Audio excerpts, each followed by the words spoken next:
Oke? Boleh. Sekali lagi saya bilang semangat pagi, teman-teman bilang apa kabar luar biasa, oke ya? Semangat pagi! Pagi! Kabar? Luar biasa, dahsyat, fantastis. Yes, yes, yes. Huha! Oke, thank you teman-teman. Silakan duduk. Sebelumnya saya sorry teman-teman ya, hari ini saya telat. Biasanya kalau speaker nggak pernah telat, sorry ya Mbak ya. Soalnya hari ini tadi saya mesti ngantar suami saya dulu karena ada pertemuan gereja ya. Nah ini nanti saya akan ceritakannya banyak hal tantangan baru ketika saya sudah mulai punya anak, kemana-mana sekarang mesti nginter sendiri, ya kan? Nah sebelumnya thank you Mbak Devi yang undang saya, gigih juga orangnya, kasih tepuk tangan dong, ya. Bukan karena saya sombong nggak mau jadi pembicara teman-teman, tapi memang waktunya benar-benar padat sekali, ya. Thank you juga Ko Joni, semua leader teman-teman yang ngasih waktu buat saya hari ini boleh sharing, ya. Hari ini saya kesini bukan untuk menggurui teman-teman, ya. Di sini banyak yang lebih senior yang saya yakin lebih hebat daripada saya. Ya, saya cuma mau sharing berbagi aja pengalaman saya. Yang tadi teman-teman lihat, kenalin dulu nama saya Angela, ya. Namanya itu nama baptis sebenarnya. Aslinya nama desanya itu Sri Ratih, ya. Jadi kalau cari di koran Jawa Pos, majalah prestasi, nggak ada namanya Angela Ong, ya. Itu nama panggung, ya.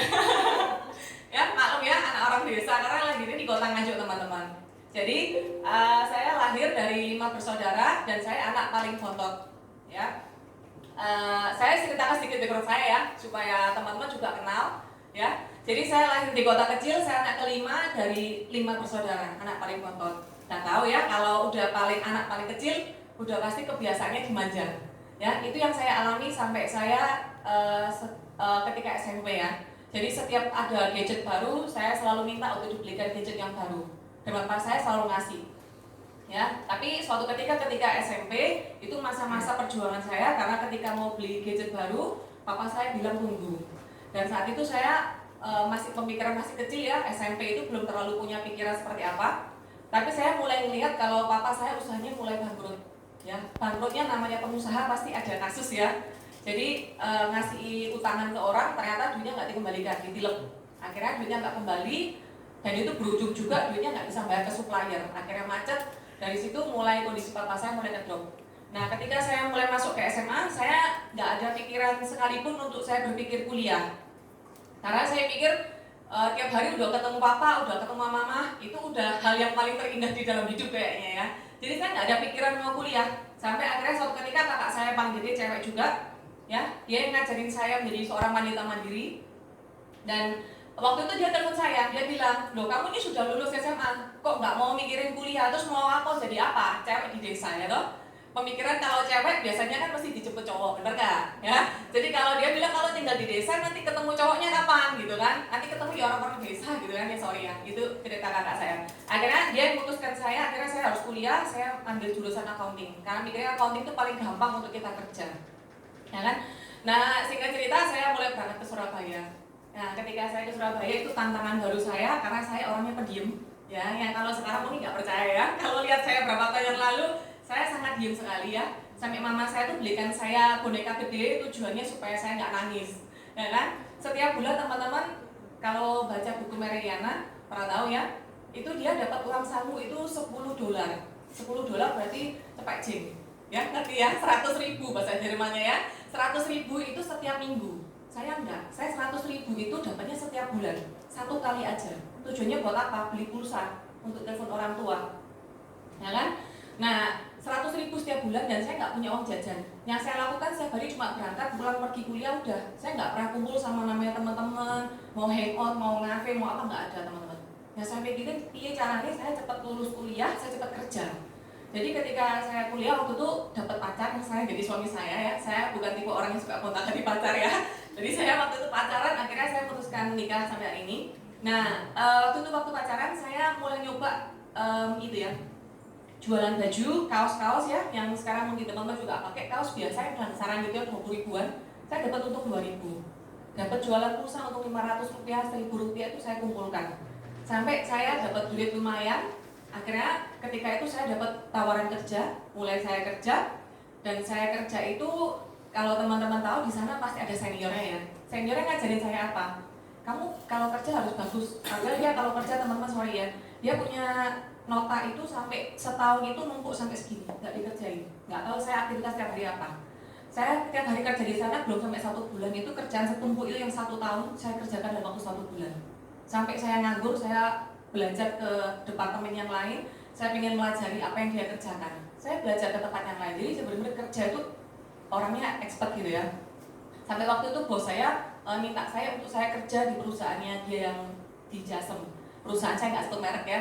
Saya dipercayakan untuk jadi kepala staff accounting, tapi saya nolak. Karena saya pikir gaji 2 juta kerja kayak gini buat apa? Mending saya kerja di rumah tapi beres gitu loh. Daripada ngapain kerja setahun terima gaji tapi kerjanya nggak beres-beres. Saya 1 bulan belajar aja udah bisa kerjain kerjaan setumpuk seperti itu. Jadi saya punya pikiran seperti itu, tapi saya mundurkan diri, saya pindah di perusahaan kimia. Nah, di perusahaan kimia ini adalah proses di mana Tuhan menguji hidup saya. Saya dipertemukan dengan seorang teman yang baru pertama kali kerja di sana.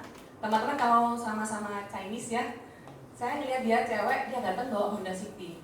Saya merasa di dalam hati saya minder. Wih, saya sampai hari ini masih sepeda setir lurus loh. Ya, saya ngerasain dulu Tuhan kok saya ini hidupnya ngetes kayak gini ya. Saya nggak tahu teman ngerasain hal yang sama nggak. Itu yang saya alami ketika saya kerja ikut orang. Jadi saya merasa kalau saya kerja ikut orang, saya nggak bisa menemukan jawaban hidup saya. Saya dari situ mulai nggak nyaman. Terus saya kalau istirahat siang, saya sempat izin sama bos saya. Ya, saya izin alasannya karena cewek biasa datang bulan ya. Memang benar-benar sakit, jadi saya pulang ke rumah. Naik sepeda motor tuh saya lihat panas matahari itu kayak orang keluar dari penjara. Saya senang sekali saya lihat matahari. Dari situ saya merasa kayaknya saya bukan panggilannya kerja di dalam ruangan. Saya merasa nggak nyaman, terus setiap hari saya berdoa. Sampai suatu ketika yang tadi teman-teman lihat leader saya itu, ownernya Depot 369, itu Tuhan pertemukan saya dengan seseorang yang luar biasa sekali, malaikat tak bersayap. Ya, boleh tepuk tangan dong buat leader saya. Nah ini dikerjakan buat saya. Ketemu saya di tempat yang tidak saya kenal seperti ibu ini di sebelahnya duduk. Dia datang bertiga, C. Cynthia, ada Ko Erik, ada Yogi duduk sebelah. Nggak kenal bisa ngomong-ngomong. Jadi teman-teman kalau pelajaran bagus ya, kalau kita lagi di tempat manapun, belajarlah untuk buka mulut. Karena kita nggak pernah tahu kok mana orangnya jadi mana orang enggak. Setidaknya kalau kita buka mulut kita sudah usaha. Dan itu yang dia lakukan. Ketika dia buka mulut, saya ngomong, wah saya dapat referensi dari teman saya. Setiap bulan itu kalau saya jualan 1 juta, saya dapat 100.000. Dia langsung nyeletuk, loh ngapain kamu referensi? Mending kamu jadi agennya sendiri, komisimu 30% 2 tahun. Saya sempat, ya biasalah, saya lalu lalang nggak mikirin. Akhirnya terakhir waktu, bayangkan ya, di acara pernikahan, waktu acara mau pulang, saya dicegah nggak boleh pulang. Saya dibukain pajaknya, slip pajaknya waktu itu, seniornya Prodesio yang sekarang udah nggak di Pro. Ya, tiap bulan dia punya income 1 miliar per bulan. Orang-orang lama mesti tahu ya, saya nggak sebut merek ya, nggak sebut nama. Ini 1 miliar setiap bulan. Dan ketika saya melihat progres itu setiap bulan, saya melek mata. Wih gila, ini kerjaan apaan kok bisa sampai income segede ini? Dan saat itu saya hambatan saya adalah saya mikir saya mau melunasi hutang orang tua saya. Kalau saya kerja ikut orang, saya nggak bisa merubah hidup keluarga saya. Jadi saya benar-benar sejak ketemu itu, saya kayak masih kayak sepeda motor yang 2 tak kayak tek-tek itu ya, masih pacaran. Jadi kita kalau mau pulang kita sampai kayak petak umpet. Jadi saya sama pacar saya itu sampai ke toilet dulu supaya mereka bertiga pergi dulu, kan malu ya. Cantik-cantik, pakai rok gitu kan, naik sepeda motor kan malu ya. Jadi saya masuk ke toilet, saya berharap dia pergi. Bahkan enggak, kita ditungguin, nggak tahu dia alasan apa, ditungguin sampai kita benar-benar pulang. Akhirnya udah kita naik sepeda motor, kita pulang. Sampai jam 4 pagi saya nggak bisa tidur. Saya bergumul terus, Tuhan ya apa ya. Dan waktu itu zamannya pacaran ya, telepon itu sampai berjam-jam.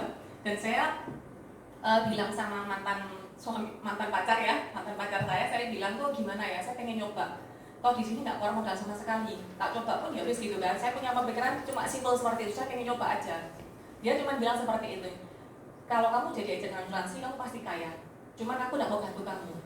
Sudah cukup, aku pernah jadi agen asuransi dia di asuransi M ya, saya nggak sebut merek. Intinya di asuransi itu selama 6 bulan dan leadernya tuh nggak pernah bantuin dia. Sampai dia merasa income-nya dia tuh benar-benar minus dan kita tuh sampai dari kos-kosan itu sampai telat-telat. Itu sampai 6 bulan. Jadi ketika dia mau join Prudential dia nggak mau. Dia bilang kalau kamu mau coba sendiri. Terus dia poin kedua dia bilang, nanti kalau ketemu sama leadermu yang rekrut kamu itu, ketemu ngobrol aja, jangan tanda tangan dulu. Tapi nggak tahu Tuhan berkata lain. Ketika saya ketemu dia di McDonald, saya ingat sekali jam 7 malam, ketemu saya langsung tanda tangan. Dan nggak tahu itu tangan Tuhan yang menggerakkan saya sampai hari ini. Akhirnya saat itu saya memutuskan saya join agent dan saya nggak langsung dapat kuota untuk AACI sampai 29 Desember 2019 saya ujian AACI. Dan hebatnya leader saya, dia nggak melepas saya ketika saya AACI saya nggak jalan. Dia masih follow up saya. Zaman dulu belum ada WhatsApp kayak sekarang, pakai BBM, pakai SMS. Saya di SMS, halo Jel apa kabar? Cuma pertanyaan itu. Tapi saya terus diajak makan, jadi hebatnya dia saya masih diajak ketemuan. Sampai saya memutuskan Maret 2012, saya nggak sempat lagi nemuin surat resign saya memutuskan saya resign. Bos saya sudah ngabotin saya, kamu di sini lo sudah enak, dapat fasilitas semua, gaji naik 50%. Dia bilang di meeting bersama, dia bilang nggak ada loh karyawan yang naik gaji sampai 50%. Tapi saat itu saya bisa mencapai kenaikan gaji 50%. Masih kurang apa? Tapi saya cuma berpikir simpel, dia bilang kalau kamu mau, kamu bisa. Saya kan ngomong kalau saya mau buka pabrik baju sendiri. Kayak alasan itu saya nggak bilang kalau saya join Prudential. Dia bilang kamu kumpul-kumpul dan di sini aja, nggak usah keluar. Tapi saya berpikir saya nggak bisa bertahan lama kalau ikut di perusahaan seperti ini. Saya nggak akan bisa jadi besar. Akhirnya saya nekat, saya resign. Dan mungkin ini tips buat teman-teman ya. Ketika saya resign, saya cuma megang 1 bulan gaji, duit 3 juta sebulan. Waktu itu saya bertaruh sama Tuhan saya bilang, Tuhan, saya punya waktu 1 bulan, saya harus bisa kembalikan uang ini. Karena setiap bulan saya punya cicilan itu bantu bapak saya nyicil mobil juga. Jadi saya harus dapat duit 3 juta ini setiap bulan lagi. Gimana caranya dari Prudential? Yang saya lakukan teman-teman, kita buka di materi dulu, saya akan cerita lebih banyak ya. Nah, hari ini temanya, bukan break the limit yang satunya, Entrepreneur 5.5.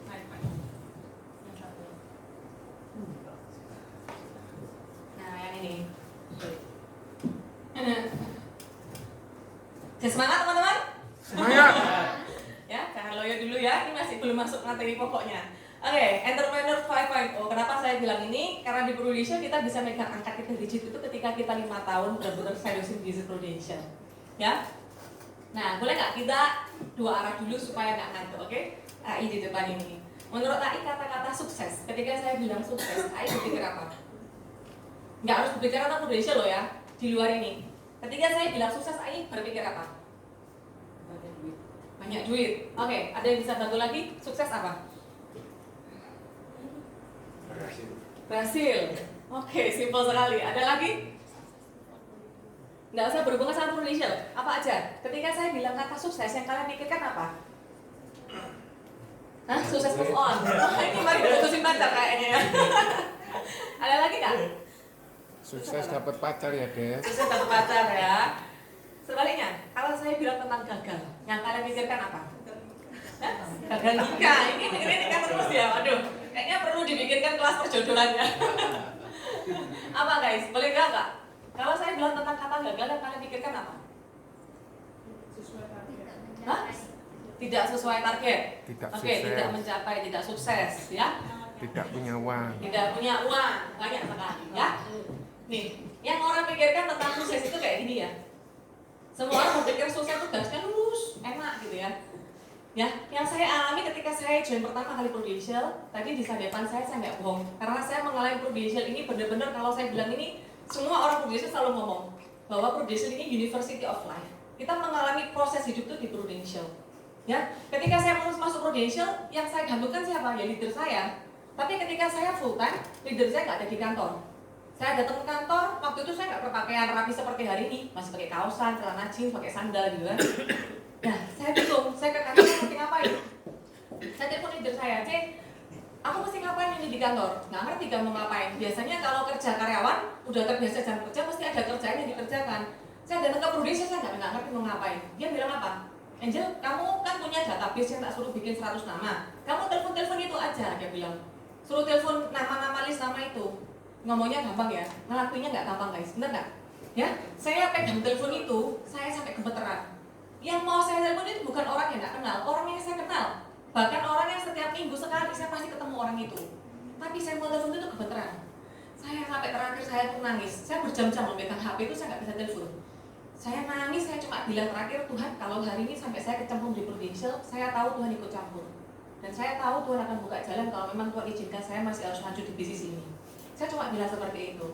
Akhirnya waktu itu ada si tadi yang bertiga datang ke pernikahan, satu namanya Yopi, dia datang, dia ngajarin saya telepon. Kalau telepon itu gini loh caranya, dia bilang.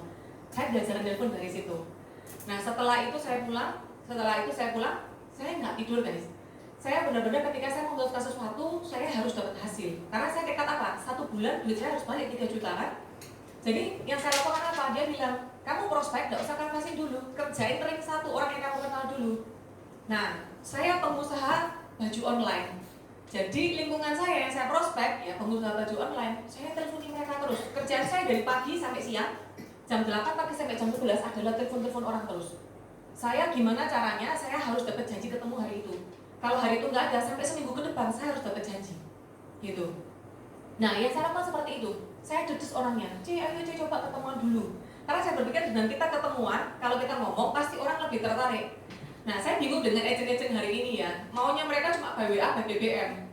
Nah, bukan gimana ya, tapi menurut saya pribadi kalau by WA, by BBM, by SMS itu penolakannya lebih besar dibandingkan ketika kita telepon atau bertemu langsung, bener ya? Mereka nggak mau melakukan hal yang sama seperti itu. Jadi by WA, akhirnya banyak penolakan. Saya enggak, zaman saya agent dulu saya punya duit 100.000, itu saya pakai buat telepon. Gimana caranya saya harus dapat janji ketemu sama orang? Gitu. Terserah orangnya mau nggak mau, yang penting saya berpikir apa? Ketika orang bertemu dengan saya face to face, 50% closing di tangan saya. Dan benar teman-teman, hari itu minggu itu luar biasa, mujizat Tuhan terjadi, saya closing 30 juta api. Dari siapa? Satu keluarga itu closing. Gitu. Dan nih ya, ketika saya tadi closing, saya nggak pulang. Padahal itu sudah jam 9 malam. Yang saya lakukan, saya ingat cece kandung saya ini belum punya asuransi. Pas sebelum itu saya pernah nawarin dia bilang nggak mau asuransi. Saya berpikir putar otak, cece saya ini tipenya kan orangnya suka seneng-seneng. Ya udah, saya ngajak dia nonton. Kamu kemana tadi malam? Ayo kita nonton midnight. Saya bilang gitu. Akhirnya, ya di Sogo bener ya, itu bahasa lainnya Sogo ya. Saya ajak dia nonton. Setelah nonton, saya bahas lagi. Ya, saya bilang, dengerin dulu lah, kenapa kamu nggak mau asuransi? Saya jelasin rekening Pak Ali. Dengerin dulu lah, produk ini bagus. Nek kamu nggak merasa bagus, wis nggak usah denger lagi, wis kita pulang. Akhirnya dia mau nggak mau dengerin saya. Ketika setelah mendengarkan, dia langsung tanya, kalau papa diikutkan, kalau mama diikutkan preminya berapa? Anaknya diikutkan premi berapa? Jadi malam itu teman-teman, saya prospek itu sampai jam 6 pagi. Saya di Sutos, saya nggak pulang. Tapi malam itu saya nggak sendirian dengan cici saya, masih ada mantan pacar saya barengin saya di Sutos. Dan kita bukan karena dukem atau apa ya, kita melakukan benar-benar kerja. Saya jam 6 pagi itu baru pulang. Tapi saya pulang membawa prospeknya lagi 30 juta. Jadi, ya, nah, nih yang sering terjadi teman-teman adalah orang tadi berpikir kalau kita punya goal sukses itu jalannya lurus. Padahal kenyataan nggak selurus itu teman-teman. Saya juga pernah mengalami nemenin agent barengi masuk ke perumahan dikejar satpam. Pernah. Gara-gara kita salah masuk ke satu rumah, ternyata rumah itu rumahnya RT, ya. Dan senyum-senyum, saya nggak ngerti, tak pikir ya orangnya welcome, kayak hati gitu kan. Ternyata nggak tahu, nggak ada 5 menit, satpamnya datang ke kita. Wah, saya udah curiga. Waduh, ini kayaknya satpamnya datang gitu kan. Kita dibuntutin. Waktu itu kita ada berempat kalau nggak salah mobil, masih mobil Grand Livina. Klinik di perumahan, dibuntutin sampai dia marah-marah. Mbaknya kalau kayak gini gimana caranya? Saya pasti dapat potongan gaji segala macam ngomel-ngomel gitu ya. Kita ngomong cuma minta maaf aja Pak. Tadi kita cuma ketemu ke satu rumah ini dan kita langsung nawarin bapak ini sebelahnya. Karena pikir saya kan tadi ada orangnya Pak, saya bilang gitu. Jadi kita jangan mati akal teman-teman, ya. Dan saya bersyukur teman-teman, proses saya banyak sekali. Yang tadi saya bilang, saya prospek saudara saya sendiri, ya, yang setiap seminggu sekali saya masih ketemu. Saya telepon aja saya nggak berani, ya. Telepon itu tangan bisa gemeteran nggak karuan. Karena emang dasarnya saya tipenya orang penakut. Ketika saya waktu itu masih pacaran, kita di ruang tamu, suami saya waktu itu dia bilang gini, gila kon ya, katanya telepon aja loh, sampai tanganmu gemeteran kayak itu lapo. Ya ini ngerti nggak bahasa Jawa ya? Dia ngomong sampai kayak gitu, kamu ini gila ya, telepon saudara sendiri aja loh, sampai tangan gemeteran kayak gitu. Tapi bener, saya itu muter di ruang tamu itu berputar-putar terus sampai berdoa terus, Tuhan ya apa ini, saya mau ngomong apa, saya mau apa gitu kan, saya nggak ngerti. Ya, tapi saya nggak pernah menyerah dengan ketakutan saya teman-teman. Ya. Ada satu malam waktu itu, saya ada satu keluarga, saya yakin orang ini pasti closing. Nah, saya tahu ya dia pulangnya itu jam 7 malam. Saya belain naik sepeda motor, datang ke rumahnya Cece ini, ditanya sama Cece ini, loh kamu ngapain kesini? Alasan saya apa? Mau nungguin mama saya mau datang. Padahal mama saya malam itu nggak datang. Ini kenapa dosa ya? Malam itu mama saya nggak datang. Tapi saya bilang apa? Mama saya mau kesini. Jadi malam itu dia bilang, oh ya udah kamu tunggu aja di meja sini. Padahal tujuan saya ke sana mau ngapain? Prospek dia kan. Tapi 1 jam berlalu, jam 7 sampai jam 8 malam. Dia lari keluar masuk kamar ke kamar mandi, bersih muka, mandi segala macam. Saya masih nggak berani prospek. Padahal udah kelihatan kamarnya di situ, saya duduk di sini, itu kelihatan dari pintu jaring-jaring itu. Saya nggak berani prospek. terakhir saya berdoa, saya di depan kaca, saya bilang, Tuhan saya kesini tujuannya mau prospek dia. Kalau saya nggak ngomong, saya sia-sia kesini. Saya cuma bilang satu kalimat, Tuhan minta tolong saya kasih kekuatan saya lagi. Saya cuma mau kasih informasi ini ke saudara saya. Akhirnya udah saya berdoa, dalam nama Yesus saya jalan, saya masuk ke kamarnya dia. Saya bilang, Cik, tangan saya tuh gemeteran loh, megang, nggak tahu teman-teman masih buku sales kit apa enggak ya? Saya masih pakai buku sales kit zaman itu. Ya, saya bilang, Cik, saya sekarang di probation, Cik. Saya cuma mau kasih informasi aja. Dia tanya, informasi apa? Konsultasinya sakit, dia bilang gitu. Langsung dinodok seperti itu. Saya coba bilang, Cece dengerin dulu aja. Kalau Cece nggak setuju nggak apa-apa. Nanti Cece pikirkan lagi. Itu senjata saya setiap kali ketemu orang. Akhirnya saya buka rekening Pak Ali, saya jelasin. Nah, ini kunci paling penting. Rekening Pak Ali itu ya buat dijelasin orang-orang yang nggak terlalu paham insurance. Dan itu dampaknya besar sekali. Ketika kalian bisa presentasi rekening Pak Ali dengan bagus, saya jamin kemungkinan closing pasti 70%. Dan ini saya sudah sering dengar kalimat ini berkali-kali dari calon prospek saya. Selalu dia bilang, Mbak, kamu prospek ngomong ini kok bagus sekali ya. Enak banget kalau ngomong didengerin kayak radio. Ya, itu calon prospek saya yang ngomong. Dan itu saya belajar kayak gitu, saya lakukan, saya setiap kali lakukan. Leader saya selalu evaluasi saya. Kamu sudah bisa rekening Pak Ali sampai seperti apa ngomongnya? Sampai dia merasa itu seret, baru saya boleh jalan ketemu orang. Dan rekening Pak Ali itu saya ceritakan ke Cece ini, belum sampai selesai sama Cece ini buku saya diambil. Apa sih ini rekening apa sih? Jadi ini dia rekening buat tabungan anak, ini saya jelasin. Berapa setornya? 2 juta. Ya udah, bikin ilustrasi. Loh, berapaan Cek? Ya wis podo kayak gini aja. Siapa yang dibikinkan Cek kayak gitu? Ya anaknya 2, si A sama si B gitu kan. Malam itu belum closing teman-teman. Tapi saya merasa ini sudah 90% di tangan saya. Saya pulang dari rumahnya dia kayak orang gila. Naik sepeda motor itu helm saya lepas, saya di jalan Kenjeran kan jalan gede gitu ya. Saya teriak-teriak, Tuhan terima kasih gitu ya. Saya senang sekali. Saya merasa karena apa? Saya nggak dibarengi leader, tapi saya bisa jalan sendiri. Malam itu saya merasakan kepuasan tersendiri. Kedua kali yang tadi saya cerita, saya muter di ruang tamu, saya telepon saudara, saya masih gemeteran lagi. Senjata saya cuma ngomong apa? Cece ini sudah ngambil. Cece anaknya sudah ikut apa belum? Akhirnya dia bilang, besok pagi aja kamu datang ke kantor. Saya kaget loh, telepon kok segampang itu ya? Cuma maksudnya ngomong gitu aja, dia langsung ngomong besok sudah datang ke sana gitu. Dan ini ternyata membuktikan bahwa ketakutan kita itu tidak terbukti sampai kita tuh bisa membuktikannya gitu. Makanya jangan jadi dukun asuransi teman-teman ya, bilang kanan kiri jadi dukun asuransi loh ya. Itu nggak bagus ya. Kalau saya jadi dukun asuransi, saya yakin hari ini saya nggak akan berdiri di depan teman-teman kok ya. Dan saya bersyukur hari itu saya tipe orang, saya sadar kelemahan saya apa. Saya orang penakut, saya tipe orang yang suka merancang pikiran yang negatif. Tapi saya bersyukurnya saya selalu melawan pikiran-pikiran itu gitu. Dan besok paginya teman-teman, karena saya takut ketemu orang kaya, ini orang punya pabrik, kaya raya sekali. Saya ngajak leader saya waktu itu Cecilia, dia nggak bisa karena dia kondisi sakit. Akhirnya dia minta tolong leader di atasnya tuh Ko Erik, disuruh nemenin saya. Datang ke sana, saya bilang kok ketemu bawa laptop, bawa printer, karena ini orang kaya. Sekali ketemu itu nggak mungkin bisa ketemu lagi, susah ngatur waktunya, gitu ya. Akhirnya paginya saya ketemu jam 10 pagi, presentasi nggak ada 10 menit, cuma jelasin, Cek, mau dibikinkan yang seperti apa? Mau dibikinkan berapa preminya? Terus dia bilang bahasa Jerman, dia ngomong apa? Bikinkan capkewan.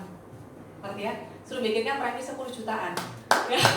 Jadi hari itu saya kagetnya mati. Gila ya, prospek kok segampang ini ya. Cuman ngomong, nelpon, jadi ketemu langsung minta 10 jutaan 2 anak. Wih, saya mikir gila ini. Dahsyat ya bisnis prudentialnya segampang ini ya. Dari situ saya mikir, wah ternyata nggak susah. Yang susah itu cuma di pikiran kita. Karena kita tuh nggak kuat melawan diri sendiri, itu yang paling susah. Tapi ketika kita bisa melawan, ternyata banyak kok rezeki yang bisa dicapai. Dan hari itu saya berpikir, wah bisa closing anaknya 10 jutaan 2 anak. Berarti mama papanya pasti bisa lebih gede, benar nggak? Tapi waktu itu saya berusaha nawarin papa mamanya, ternyata dia nggak mau. Karena punya asuransi lain, dan dia bersikukuh nggak mau. Dan saya bersyukur teman-teman, saya masih bertahan sampai 3 tahun kemudian. Saya nawarin Cece ini lagi. Terus waktu itu ada suatu malam dia masih nggak mau. Suatu malam kita ketemu lagi di acara makan. Bukan saya yang prospek dia sendiri yang tanya sama saya. Loh, kamu masih di Prudential kan? Dia tanya gitu. Masih Cek. Oh ya wis. Kamu kapan bisa ada waktu ke rumahku? Dia tanya kayak gitu. Wah, udah ya, udah tanda-tanda ya dia ngomong kayak gitu, antik surga. Saya mikir wah luar biasa. Berarti kemungkinan mau closing lagi nih.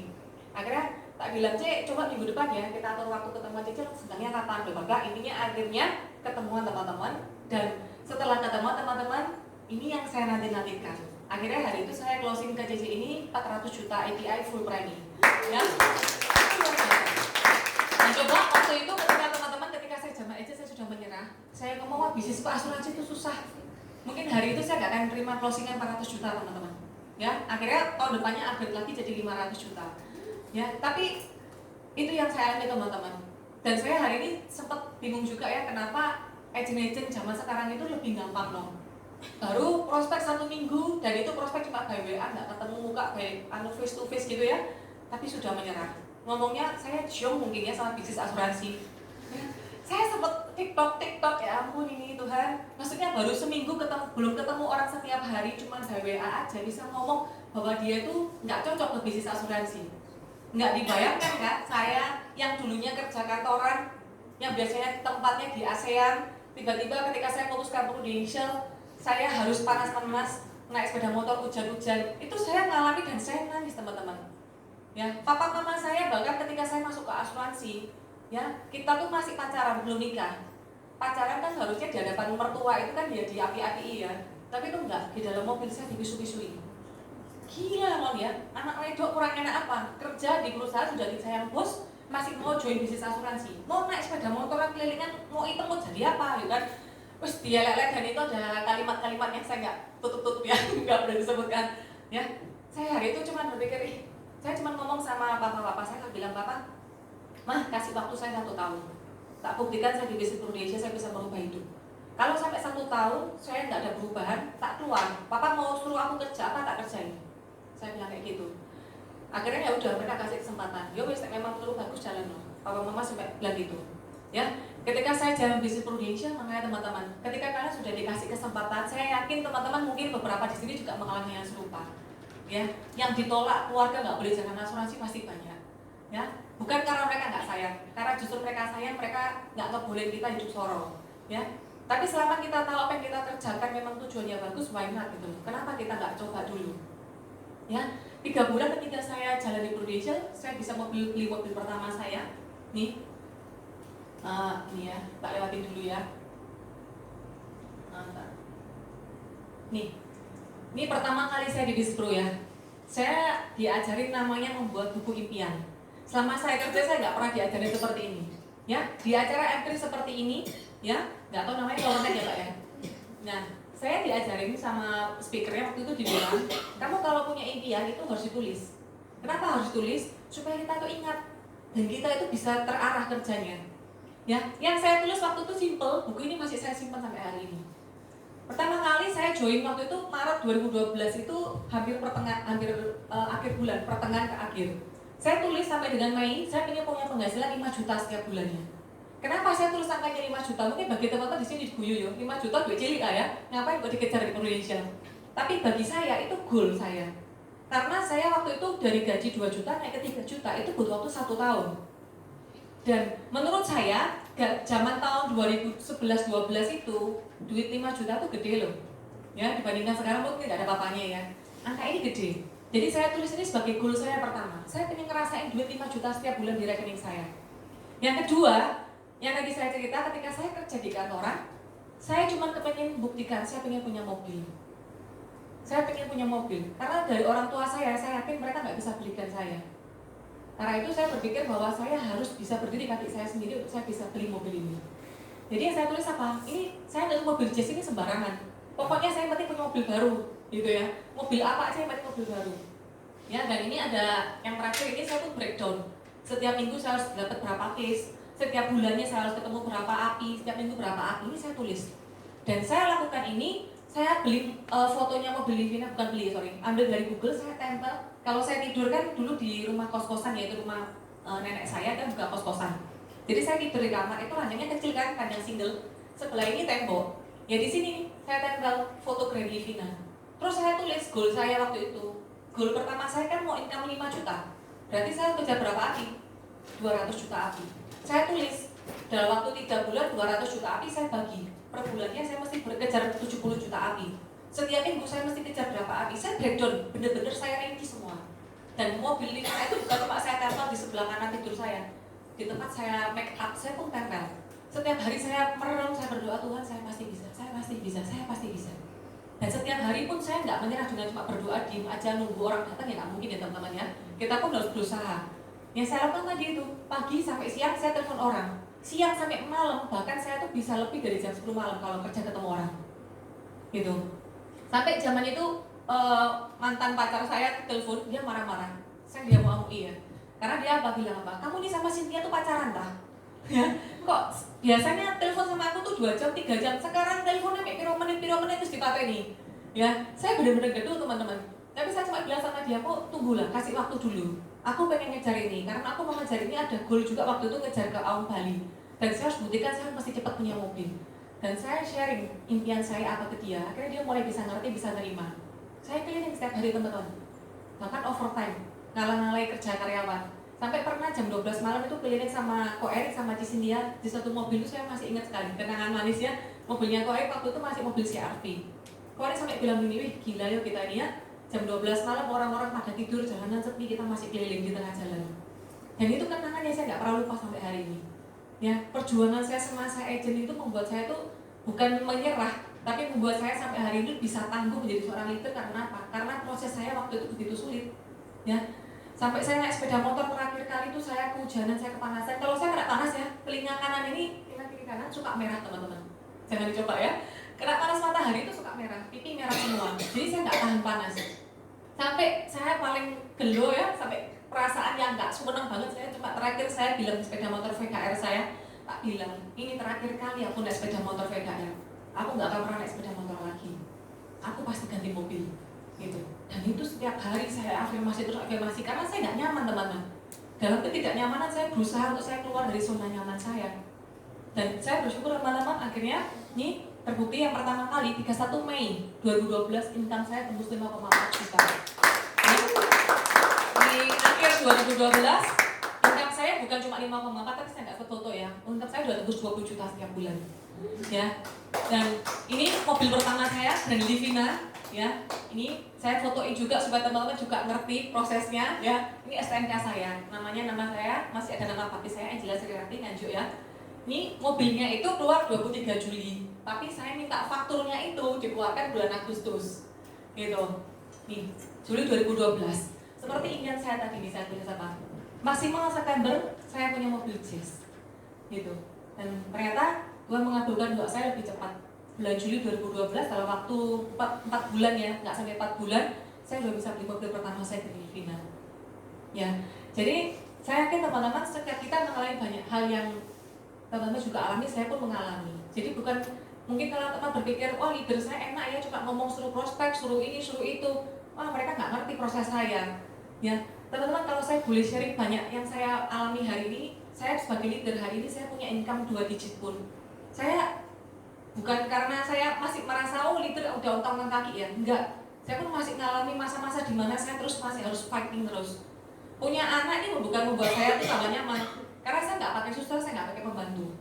Setiap hari kerjaan saya harus ngurus prospekan sendiri, saya harus ngurus tim saya sendiri, saya harus ngurus progres semua grup saya gimana, saya harus ngurus penggembalaan di komsel saya ngurus rumah, cuci baju, cuci piring, semua kerjaan rumah saya kerjain. Keliling sekarang kalau kemana-mana juga bawa mobil sendiri. Malam-malam kadang saya udah nggak nyaman, biasanya saya kalau malam kalau nyetir itu udah nggak enak. Tapi saya pun melawan setiap zona nyaman saya. Itu saya lakukan buat apa? Karena saya punya impian yang besar. Ya, orang-orang yang hebat itu bukan mereka karena dilahirkan karena kenyamanan teman-teman. Justru dari ketidaknyamanan itu. Bagaimana kita tuh membuat keadaan yang tidak nyaman saat ini dan kita keluar dari keadaan itu. Gitu. Tapi saya melihat sampai hari ini belum banyak orang yang masih mau mengalahkan zona nyamannya. Nggak gampang teman-teman.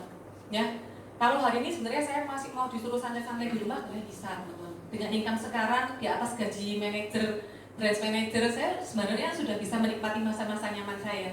Tapi saya punya ingin yang jauh lebih besar daripada gaji seperti sekarang teman-teman. Gitu. Saya masih punya banyak visi untuk mensukseskan banyak tim saya. Dan itu buat saya setiap hari.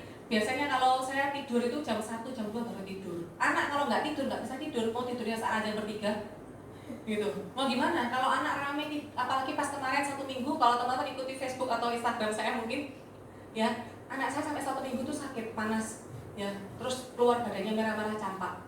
Anak kalau rewel mungkin yang udah pengalaman pasti tahu. Anak kalau udah sakit pasti rewel, tidurnya nggak enak, makan nggak enak. Kita pun akhirnya ikut nggak enak badan juga. Ya, sampai jam 4 subuh saya nggak bisa tidur, jam 2 nggak bisa tidur, tapi saya jam 8 pasti bangun. Saya pikir apa? Dan saya bangun berdoa, saya duduk di meja, saya berusaha untuk keluar dari kamar supaya saya nggak ngantuk lagi. Duduk saya kerjain di laptop, itu utek-utek entah. Kalau nggak ada kerjaan ya udah, yang saya pikirkan di laptop ini siapa yang bisa di-upgrade ya? Saya buka WA lagi, siapa yang bisa direkrut lagi ya? Siapa yang bisa dibantu hari ini ya? Gitu teman-teman. Itu yang teman-teman harus lakukan juga. Ya, nih ada di dalam buku Yayasan Sendi itu Never Too Young to Become a Billionaire. Saya suka sekali buku ini. Saya baca buku ini tuh nggak ada sebulan udah habis. Saya senang sekali baca buku ini. Yang dikatakan apa? Nih, apapun yang dikatakan orang tentang bisnis Anda, cacian, makian, meledekan, bahkan direndahkan sekalipun, jangan pernah gentar untuk terus memajukan bisnis Anda. Anda sukses, mereka nggak suka. Anda gagal pun, mereka juga nggak nolong Anda kok. Ya, selama mereka tidak memberi Anda makan dan keluarga Anda, tetaplah berkarya di bisnis Anda. Manusia itu cuma punya 2 tangan, benar ya? Cuma 2 tangan aja. Tapi ada terdapat jutaan mulut di dunia ini. Ya, jadi 2 tangan ini nggak akan sanggup menutup semua mulut orang untuk ojo komen gitu ya, nggak bisa teman-teman. Ya, makanya kita penting punya prinsip namanya bodo amat, nggak usah mikirin omongannya orang. Ya, pas saya jalan jadi agent, yang nggak ngizinin bukan cuma orang tua. Teman-teman saya yang dulu deket ketemu di gereja nyapa, woro-woro ya BBM saya di-delete, telepon nggak diangkat, kalau ketemu kayak orang ketemu setan gitu ya langsung hilang gitu. Itu saya ngalamin teman-teman. Bahkan waktu itu ada empek ya, jadi kayak kakak dari papa saya itu nelpon saya, telepon. Itu zaman saya waktu itu masih baru UM. Dia bilang apa? Nih, kamu kerja di asuransi ya? Mending kamu, tak pikir kerja di asuransi itu mau minta bikin ilustrasi. Ternyata enggak. Ujung-ujungnya dia ngomong apa? Ditanyain gini, kamu mau nggak bantuin Empek untuk ini? Ngerjainnya dia bikin sandal ya dari China, dia import, saya langsung handle perusahaannya dia. Terus waktu itu saya cuma mikirnya gila nih orangnya udah ngerti saya dikerja di asuransi, masih telepon masih nawarin kayak gitu. Dan saya ngerti karakternya seperti apa. Akhirnya waktu itu dengan ego saya cuma bilang gini, Pek, mau ngasih saya gaji berapa emangnya? Saya di Purdesel loh, udah income 20 juta. Pek mau kasih saya gaji berapa? Sampai saya bilang kayak gitu. Akhirnya dia tutup telepon. Ya wis tak usah kayak gitu. Ya, yang saya lakukan waktu itu sebenarnya kalau saya boleh sharing, saya lakukan itu karena saya ada dendam pribadi dari sejak kecil. Ya, namanya orang kalau nggak punya duit, kalau miskin, itu jadi omongan orang. Ya, melakukan apa aja titik-titik semua itu salah, benar nggak? Dan saya memori itu nggak bisa terhapus sampai hari ini. Bukan karena saya nggak mengampuni mereka, saya mengampuni mereka. Tapi saya bersyukur karena kejadian itu yang membuat saya hari ini begitu tangguh. Ya, jadi ketika kayak hari Imlek itu biasanya keluarga kan kumpul semua ya. Keluarga saya itu kalau datang acara jam 7, datang cuma telat 5-10 menit itu langsung dirasani. Wah, wis biasa ya keluarga ini mesti telatan gitu ya. Tapi setelah kita datang masih ada keluarga yang lebih telat lagi. Datangnya tuh telatnya setengah jam. Tapi datang disapa, diguyur hai gitu. Dari itu saya cuma bilang, gila ya. Maksudnya ketika kita hidup gak punya duit itu rasanya tuh sakit sekali teman-teman. Ya, sampai saya waktu itu saya cuma bilang, suatu hari saya pasti jadi orang sukses. Saya pasti buktikan saya pasti jadi orang sukses. Saya bilang, saya pasti angkat derajat keluarga saya. Jadi ketika sampai hari itu saya mikir saya nggak bisa kerja karyawan bukan karena saya nggak bisa teman-teman, tapi karena impian saya terlalu besar. Ya, makanya waktu ketika saya telepon saya sampai dia nawarin kerja, saya ngerti karakter keluarga bapak saya seperti apa. Saya nggak mau ikut orang seperti itu, gitu. Itu teman-teman. Jadi jangan pernah ini ya, jangan pernah dengar omongan orang. Nih, pernah lihat gambar ini? Sorry ya gambarnya ngeblur. Ya, orang suami istri naik keledai, duduk bareng-bareng berdua, dibilangin mati tuh keledai ya. Ya, udah akhirnya turun, istrinya turun udah ngalahin suaminya aja naik keledainya. Dibilang apa? Suami nggak sayang istri. Nanti gantian istrinya yang naik, suaminya turun. Ya, suami takut istri. Ya, dua-duanya turun, dibilangin lagi dasar bego ya. Ada keledai tapi nggak mau dinaikin malah mau jalan. Ya, jadi hidupnya kita itu mau bertindak seperti apapun, orang itu pasti bakal bikin omongan kok. Ya, makanya daripada diomongin jadi orang melarat, mending diomongin jadi orang kaya. Benar nggak? Ya, dan saya merasa waktu itu saya ingat mama saya baru tahun lalu ya ngomong, waktu itu datang ke rumah keluarga papa saya. datang kan ke sana nggak tahu acara apa. Adik papa saya tiba-tiba ngomong mama saya, hebat ya anakmu yang paling kecil ya, bisa beli rumah, beli mobil sendiri di Surabaya. Itu kata-kata yang saya tunggu sampai saat ini. Ya, dan saya bersyukur kalau saya nggak di Prudential, hidup saya nggak akan berubah seperti hari ini. Ya, jadi hidup kalian seperti apa, teman-teman, itu semua tergantung kita sendiri. Kalian yang tentukan. Di bisnis ini luar biasa sekali. Kita mau income berapapun kita tinggal itu. Ya, dan impian saya Januari tahun depan saya mau rumah baru. Ya, dan bantu doa ya teman-teman. Ya, makanya tahun ini saya benar-benar kerja keras. Ketika saya capek, saya apa? Motivasi apa saya? Karena saya ingin punya rumah lebih gede. Rumah sekarang nggak cukup. Punya anak satu aja, barang mainan keteteran sudah sumpek gitu kan. Makanya membuat saya nggak nyaman. Setiap hari makanya saya bangun pagi, kadang saya pulang saya malam saya tetap lakoni. Gitu. Ya, kepengen punya rumah. Saya hitung sendiri. Harga rumah sekarang berapa M? 2 M. Paling enggak. Butuh cicilan berapa? Setiap bulan 30 juta kurang lebih. Saya hitung sendiri. Makanya setiap hari saya kerja terus. Karena goal saya terperinci dan saya tahu cara ngejarnya. Gitu. Jadi kalau teman-teman mungkin masih ada sesuatu yang bikin kalian nggak excited di bisnis ini, perlu tanda tanya. Cari tahu lagi, dasarnya apa kalian jalan di sini? Gitu. Kenapa kok nggak jalan di bisnis lain? Kenapa harus jalan di Prudential? Kalau why-nya kalian kuat, nggak akan ada sesuatu pun yang bisa goyangin kalian kok. Mau direkrut ke asuransi lain kek, mau direkrut ke perusahaan lain kek, itu kalian nggak akan goyang. Ya? Nah, 2 kunci sukses di bisnis Prudential yang terakhir teman-teman, ya. Yang pertama adalah nih, cintai apa yang kalian kerjakan. Ya. Kalau orang-orang yang mencintai yang dia kerjakan, kerjanya tuh setiap hari nggak ada capeknya. Pernah tahu CEO saya, Ricky Hutomo? Ya, itu kalau di kantor kita terkenal namanya robot, manusia robot. Kenapa? Dia orang nggak ada capek loh. Kerja pagi sampai malam itu nggak tahu tuh orang kayak nggak ada capeknya, nggak ada nonstopnya. Kadang kita tuh masih hari Minggu masih ada waktu keluarga, dia nggak ada sama sekali. Dan yang kesimpulannya yang kita tahu apa? Orang ini karena dia mencintai apa yang dia kerjakan, akhirnya dia nggak punya rasa capek. Ya, sama kalau kita cinta sama seseorang, sama suami, sama pasangan kita, mosok ketemu dia 24 jam setiap hari waleh sih, nggak ada rasa bosan kan? Tiap hari rasanya pengen ketemu, pengen ngobrol. Kenapa? Karena kita cinta sama orang itu. Nah, kalau kita melakukan hal yang sama dalam pekerjaan kita, hasilnya tuh pasti dahsyat kok. Ya? Nih, apakah kamu tahu nih? Tidak ada yang bisa menghancurkan besi selain karatnya sendiri. Sama halnya dengan manusia, nggak ada yang bisa menghancurkan dirinya selain mindsetnya sendiri. Orang bisa sukses, orang bisa gagal. Kenapa ada orang yang berhasil, ada orang yang gagal padahal sama-sama makan nasi? Ya itu karena mindsetnya sendiri yang membuat dia itu nggak bisa berhasil. Gitu. Kalau orang bisa mengalahkan mindsetnya sendiri, saya yakin orang pasti bisa berhasil kok. Karena kita semua itu manusia itu diprogram kok. Yang kita lakukan setiap hari itu kita yang program setiap hari. Kita dari pagi ngapain sampai malam kita ngapain. Kadang nyetir pun kita udah nggak lihat pun sambil WA-an. Saya jalan mobil, kaki masih tetap tegas. Karena apa? Jadi program setiap hari melakukan hal yang sama. Gitu. Ya. Ya, yang kedua adalah nih teman-teman, jadilah penebar kebaikan. Ya. Kita bisa jadi orang penebar kebaikan ya di bisnis ini juga. Ya. Nggak perlu teman-teman itu malu jadi agen asuransi. Justru kita tuh mesti malu kalau someday ada anaknya kita, ada keluarganya kita, mereka butuh duit dan kita tuh nggak bisa bantu mereka. Gitu. Perasaan malunya itu di mana? Ya, nggak perlu malu jadi agen asuransi. Justru teman-teman harus malu kalau bebanmu itu tipis dan ketika mau beli apa-apa tuh masih mikir. Ya, ini kondisi saya cerita seperti ini saya tulis, itu saya alami sendiri. Zaman dulu waktu saya UN tuh saya punya cicilan kan banyak ya, beli rumah, beli mobil, dan itu full dari hasil Prudential. Suami saya waktu itu sudah full time di Prudential. Dan waktu itu saya ngajak mama saya itu pergi ke Matahari ya, belum ke Sogo zamannya seperti sekarang. Dulu zamannya ke Matahari. Mama saya itu lihat baju, satu baju mau belikan untuk papa saya. Terus baju itu mama mesti buka namanya orang mesti buka harga kan. Lihat harganya itu 400 ribuan lebih.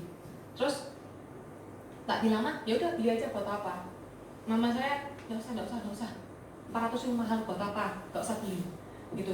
Tapi saya nggak bisa melawan. Saya cuma ngomong nawarin beli mah, tapi sebetulnya benar mati ya, tuh pula ya larang gitu kan.